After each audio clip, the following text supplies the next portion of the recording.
Hi everyone, সবাই কেমন আছেন? চলে আসলাম আজকের মেনু নিয়ে। আজকের রেসিপি হবে খাসির মাংস ভুনা। এটা একদম ঈদের স্পেশাল, খুব মজাদার একটা রেসিপি। চলে যাই মূল রেসিপিতে। বড় একটা কড়াইয়ে আমি তেল গরম হয়ে গেলে কিছুটা পেঁয়াজ কুচি দিয়ে দিলাম। পেঁয়াজ কুচি যখন লাল লাল হয়ে ভাজা হয়ে যাবে তখন আমি আদা পেস্ট আর রসুন পেস্ট অ্যাড করেছি। কিছুটা গরম পানি দিয়ে দিলাম। আদা পেস্ট আর রসুন পেস্টের পরিমাণটা বেশি দিতে হবে। স্বাদমতো লবণ দিয়ে দিচ্ছি। মরিচের গুঁড়ো,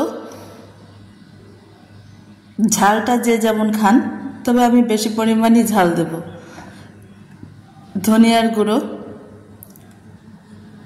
জিরার গুঁড়ো,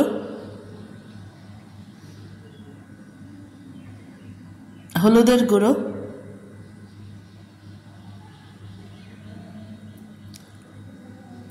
ধনিয়ার গুঁড়ো। প্রতিটা মশলা একটু বেশি পরিমাণ দিতে হবে। খাসির মাংসে কিছুটা গন্ধ আছে, মশলার পরিমাণ কম হইলে কিন্তু খেতে ভালো লাগে না।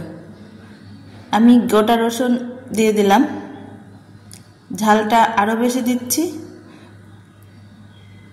এখানে কাঁচামরিচও ইউজ করা যেতে পারে। মাংসগুলো ভালো করে ওয়াশ করে ঝাঁকাই রেখে দিয়েছিলাম। পানি ঝরিয়ে গিয়েছে। মাংসগুলো দিয়ে ভালো করে কষাই নিতে হবে।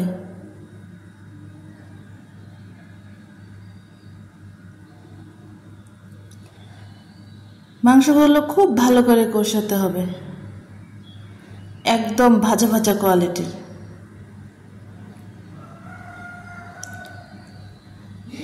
এখন আমি ঢাকনা দিয়ে ঢেকে দিচ্ছি 15 মিনিটের জন্য।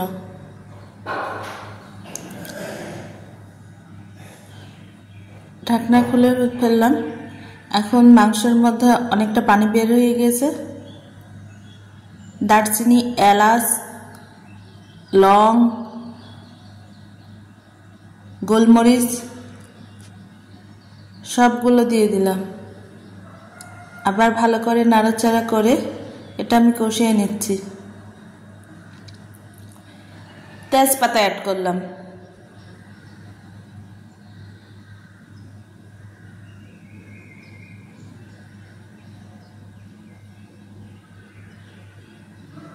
কিছুক্ষণ আবার ঢাকনা দিয়ে দিব।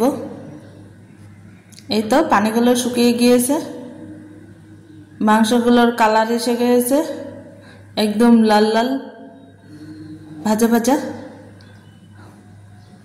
খাসির মাংস খুব ভালো করে কষাতে হয়।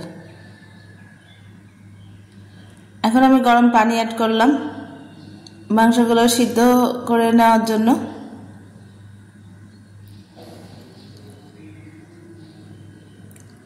মাংস আমার রান্না প্রায় কমপ্লিট। এখন আমি জিরার ভাজা গুঁড়া অ্যাড করলাম। খাসির মাংসে এটা দিতেই হবে, নাহলে কিন্তু গন্ধ লাগবে। ওকে, ভালো থাকবেন সবাই, আর এই রেসিপিটা ট্রাই করবেন।